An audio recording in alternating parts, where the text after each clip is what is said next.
Hello வணக்கம், இது உங்கள் சிவி ஜோன். ஸோ இன்றைக்கி பார்த்தீங்கன்னா சண்டே எபிசோட் பயங்கர மாதம் போக போது நேற்று மாதிரியே இருக்கும் அப்படிமா சொல்கிறாங்க. அது மட்டும் இல்லாமல் கொஞ்சம் எமோஷ்னலாகவும் போக போதாம். அதாவது இது வழக்கமாக நடக்கக்கூடிய விஷயங்கள் தான். ஒருத்தங்க நம்ம விட்டு போகும்போது ஷாக்கிங்காக இருக்கும், கதை எழுவாங்க. போன வாட்டி பிரவீன்ராஜ் போகும்போது நம்மளே அழுதுட்டோம், ஏன்னா அவர் பண்ண அந்த வேலைக்கு அந்த மாதிரி. இந்த வாட்டி திவாகர்லாம் போக மாட்டார் அப்படின்னு நினச்சிட்டு இருப்பாங்க, பட் நம்மளும் அப்படி தான் நினச்சோம். ஆனால் திவாகர் தான் இன்றைக்கி போகிறார் அப்படின்னு தெரிஞ்ச உடனே அங்கே வந்து யார் யார் எழுவாங்க உங்களுக்கே தெரியும். பட் நிறைய எமோஷன்ஸ்லாம் நடக்க போகுது அப்படின்ற மாதிரி சொல்கிறாங்க. அது மட்டும் இல்லாமல் ஒரு க்ளூ வேறு வந்திருக்கான். இந்த க்ளூ இருக்குது பாருங்கள், போன வாரத்துலேருந்து இந்த மாதிரி க்ளூ வந்துட்டுருக்கு. இது போன வாரம் மட்டும் கிடையாது, போன வாட்டி சௌந்தர்யாவுக்கு வந்தது யாரெல்லாம் ஞாபகம் வச்சிங்க சொல்லுங்கள். அதுக்குன்னு தனியாக ஒரு வீடியோவை நான் போஸ்ட் பண்ணேன். அதுக்கு முன்னாடியே ஒருத்தங்களுக்கு வந்துச்சு இந்த மாதிரி க்ளூ. சரி, இந்த வாட்டி வந்துட்டு பார்த்தீங்கன்னா பார்வதிக்கு ரெட் கலர் ட்ரெஸ்ஸு, அந்த ட்ரெஸ்ஸு மூலமாக வந்து நீ டேஞ்சரில் இருக்க அப்படின்ற மாதிரி ஒரு க்ளூ வந்திருக்குன்னு சொல்லிட்டு ஒரு விஷயம் வந்துட்டு போகுது போல இருக்குது.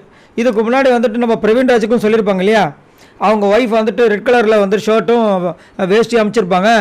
எதுக்காக இன்றைக்கி ரெட் கலர் அப்படின்னு கேட்டிருப்பாரு. இல்லை, என் ஒய்ஃப் ஏதோ சொல்ல வரான்னு நினைக்கிறேன் சார் அப்படின்னு நினச்சிருப்பார்.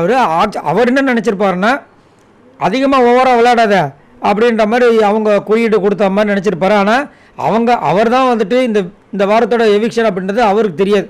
அதை வந்துட்டு பெரும் பேசும் பொருளாக போன வாரம் போச்சு. இப்போ இந்த வாரம் பார்த்தீங்கன்னா விஜய் பார்வதி அதே மாதிரி ரெட் கலராக இருந்ததுனால இது ஒரு க்ளூ.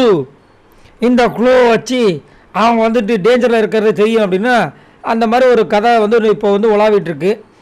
ஆக்சுவலாக பார்த்தீங்கன்னா விஜய் பார்வதி இப்போதைக்குன்னு இல்லை, இன்னும் எனக்கு தெரிஞ்சு 3-4 வாரம் வந்துட்டு அவங்களாம் போகிறதுக்கு வாய்ப்பே கிடையாது.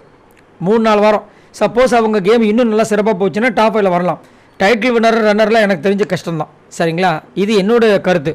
அதே மாதிரி இப்போ வந்துட்டு அவங்க வந்து ரெட் கலர் போட்டதுனால அவங்களுக்கு வந்து டேஞ்சராக வந்திருக்கிறது, அவங்களுக்கு குழு வந்திருக்கிறது அப்படின்ற மாதிரிலாம் வந்துட்டு சில கதைகள்லாம் போயிட்டுருக்கு. நான் என்ன சொல்கிறேன்னா, உள்ளே வந்துட்டு பிக் பாஸ் டீமுக்கு அந்த காஸ்டியூம்ஸ்லாம் வரும். அந்த காஸ்டியூம்ஸை அதை கூடமா தெரியாமல் வந்துட்டு உள்ளே இருக்கிறவங்களுக்கு கொடுத்து அனுப்பிச்சிடுவாங்க. இது நம்ம நோட் பண்ணோமா இல்லையா? ஸோ இந்த மாதிரி வந்து ஒரு சில நேரங்களில் வந்து மாதிரி கட்டுக்கதைகளாக வரும். அதை நம்ம வந்துட்டு நம்ப முடியாது. அது மட்டும் இல்லாமல் இன்னும் ஒரு சில விஷயங்கள் எப்படி போகுதுன்னா, குறிப்பு. இப்போ இதுக்கு முன்னாடி வந்துட்டு ஏதோ ஒரு சீசன் ஞாபகம் இருக்குது, அதில் வந்துட்டு வீட்டிலேருந்து ஒரு சில பேர் வந்துட்டு அவங்களுக்கு இந்த இதெல்லாம் அமைச்சிருப்பாங்க ஷீட்டில்.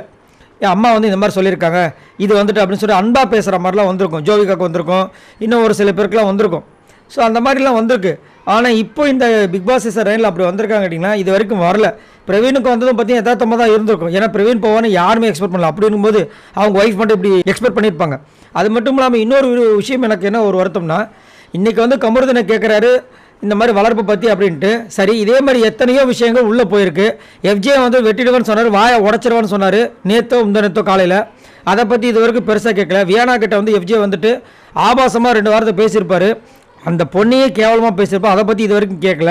அதே மாதிரி விஜய் பார்வதி எப்போ பார்த்தாலும் எது பண்ணுறது, அது மட்டும் இல்லாமல் இந்த பேர் வச்சதெல்லாம் வந்து எடுத்து வைக்க சொன்னார்.